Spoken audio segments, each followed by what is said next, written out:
Well, it is a very cold, blustery day. Feels like the depths of winter, and it's the perfect time to get Christmassy and get cozy. Today we're going to be doing some lovely baking, making butter. We are going to make some Christmas cookies, and we are also going to be decorating the house for Christmas. I feel a bit late to the bandwagon, honestly, but well, by the time this goes out, it might feel a little bit late, but it is 3 weeks prior to when this goes out. So I think we're okay. We're doing it in good time, and we're just gonna get cozy and just have a very traditional, seasonal, Christmassy day, and I'm very excited. So let's get started. So we're gonna start by whipping up some cream to make our butter. I pretty much only make our butter now in our house because it's incredibly easy, especially when you have modern technology and modern machines to make it a lot faster. So what I'm going to do is I'm going to whisk up really fast some whole cream, and then that will turn into butter. And I won't salt it this time because we're going to be using it in our cookie recipe, so we won't need it salted. Wait, do not be alarmed, this is going to look super curdled. It's just because it's frozen cream that I've defrosted. It's not off, it's perfectly fine, although it looks a bit gross. Ooh,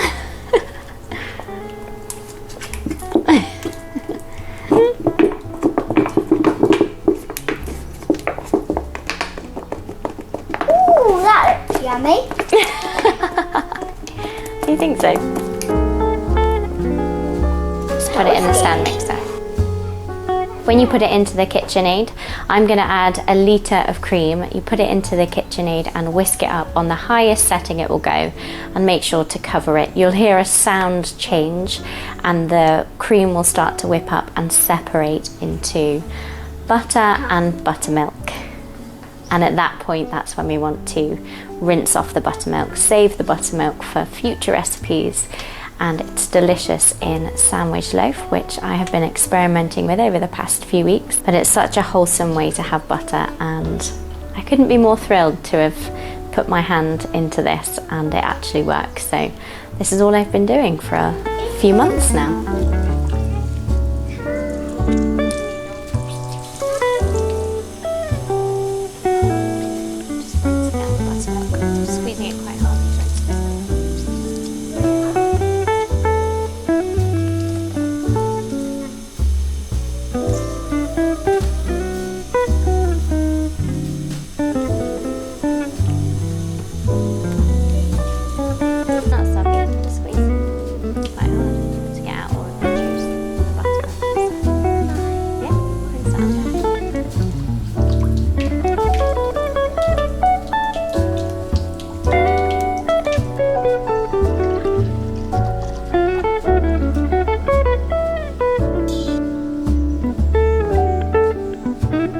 Okay, we're going to start by gently warming the butter, the sugar and the golden syrup. I imagine you can use any type of syrup here, whether that's kind of more of a honey or a maple syrup.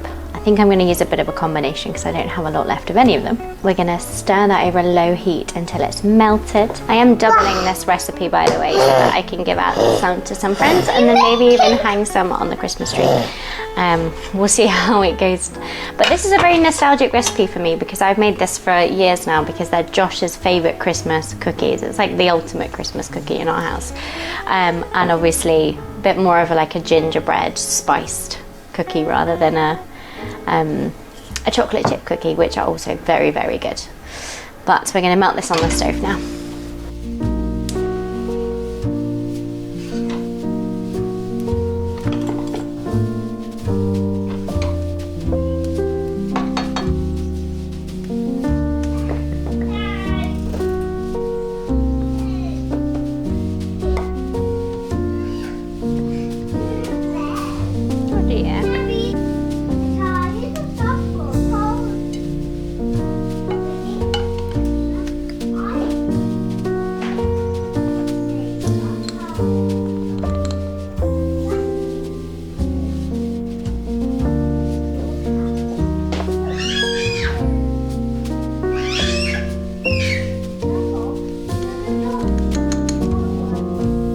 And we're going to combine all of the dry ingredients into a large bowl and then sort of make a well in the center to pour the wet ingredients into.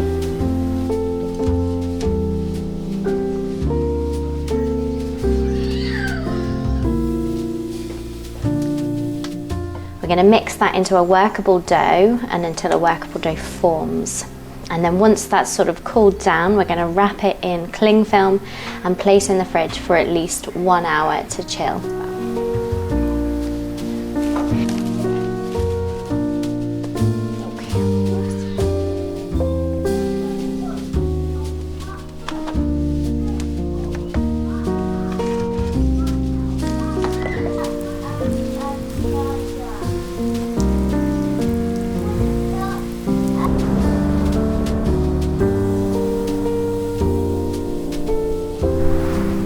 We definitely didn't finish the biscuits off yesterday. We had quite a busy day, so I pulled them out the fridge and the dough was really kind of crumbly, so I've just mixed it up with a little bit extra cream, because cream is the only thing I have because I used all of the homemade butter in the last 24 hours. And so now it's a little bit more pliable, so we're going to get on to making the biscuits now. On a side note, we are very much in a working kitchen right now and in a working house. Josh is doing projects and things, so the house is quite messy and lots of stuff here, there and everywhere, but as my husband just said, it's real, Mia, it's real life. So that is what I'm welcoming you into, real life. We are, yes. Are those cookies? Well, that's one giant cookie.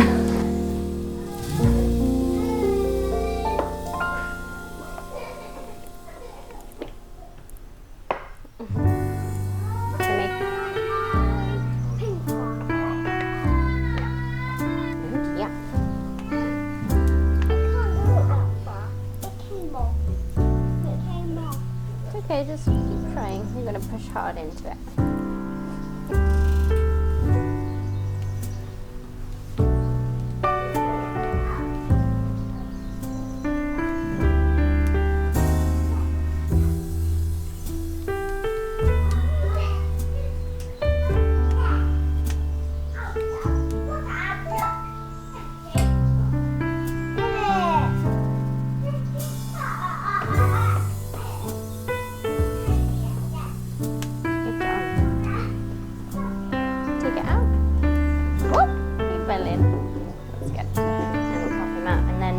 Christmas tree?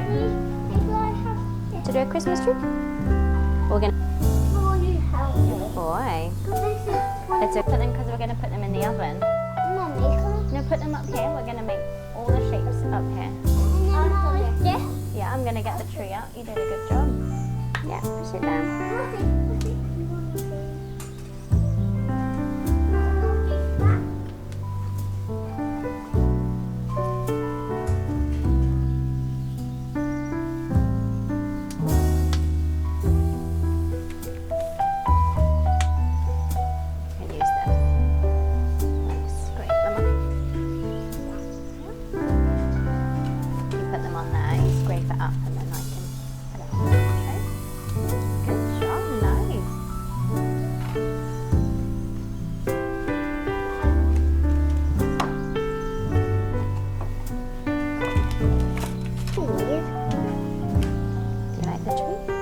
Which one's your favourite? All of them. All of them. I like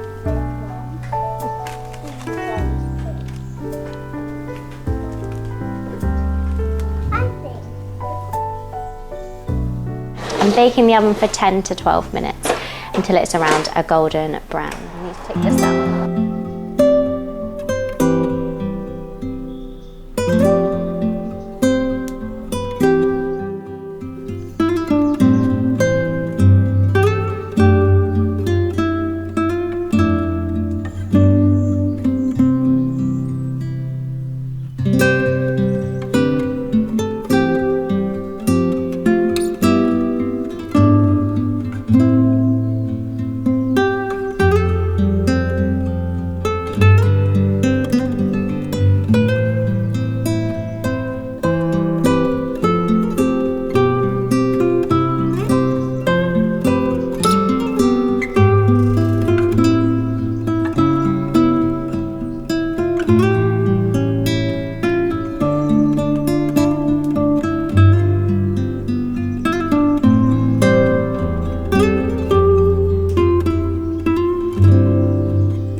year when December settles in, we tend to start in the same place with a fire, one of my favourite things, and not necessarily because it's part of some idyllic cottage checklist, although I do love those things, but genuinely because it's cold, and building a fire together is one of those simple things that pulls everyone into the same moment, and it's just so lovely to do. And the children love it too, not because it's glamorous, but because it's real work, and they get to gather the wood and bring it in and carry it and ask 100 questions about why one lug burns, or where does that one go, and can I do it, Daddy? And honestly, that's good. Children aren't an inconvenienced to be managed. They are people to be shaped, and they thrive when they get to participate instead of being set aside while the efficient adults handle everything. In fact, I'm reading a book at the moment called Hunt, Gather, Parent, and it really values the idea that you bring your children into the tasks that we're doing, and that's something you see a lot on this channel anyway. The children are generally always helping me in the kitchen, but there's something so kind of grounding about doing these basic tasks with them. And lighting a fire isn't complicated, and it's not necessarily something we let the toddlers do or anything, but they can help with parts of the process. But it is a meaningful thing, and it forces us to slow down and look at each other and do a small job together without the noise of the outside world demanding our attention. And once the fire is going and everyone has been thoroughly impressed with themselves, particularly my husband,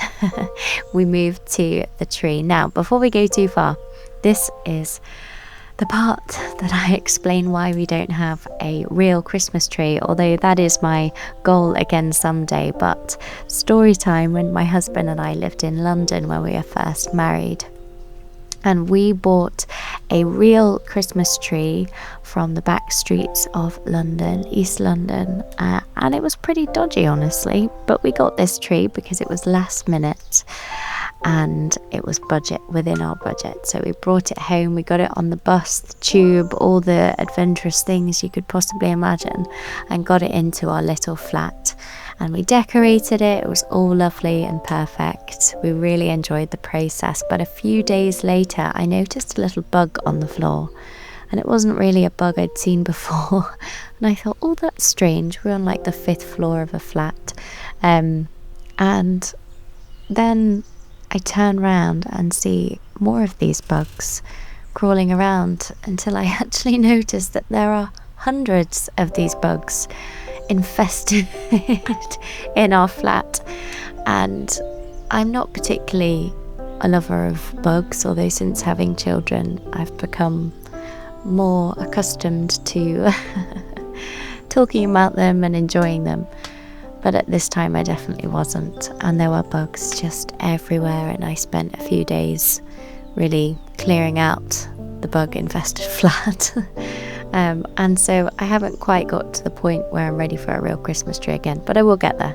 And I don't think it happens to every Christmas tree. So, but anyway, whatever the reason, this happens to be our tree, and we make it work. And decorating is definitely a team sport. And yes, we all might have different opinions about where everything goes, but that's part of building a family culture, isn't it? And children aren't the obstacles to a perfect tree. They are the reason the tree matters in the first place. And so we let them put the ornaments where they think they belong, and I haven't moved them. And I'm absolutely fine with it not looking perfect, even if that means that the bottom half of the tree gets a bit overcrowded. I think that's absolutely fine. They remember which ornament they made, or which one says their name and the year that they were born. And these are the little things that shape the memories that they'll carry into their own homes someday, hopefully. And traditions like this grow slowly, year by year, until suddenly you realise that they've kind of become anchors of the season, and not because they're flawless or aesthetic, but because they've been repeated faithfully with the same people you love. And that's the whole point of a tradition. And they tell your children that this is home, this is what we do, and this is where you belong.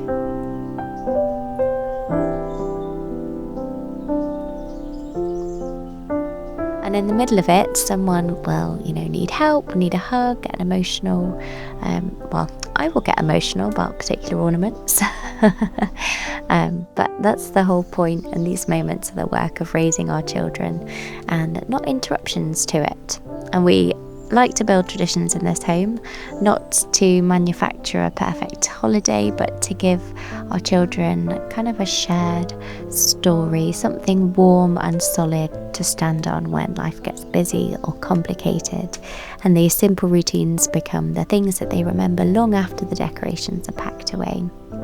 And so we finished up the tree, took a step back, enjoyed a nice mince pie, and decided it was good enough because the people who made it together matter so much more. And of course, we centre our Christmas time around Jesus Christ, the true reason for our home, our family culture, and all that we do.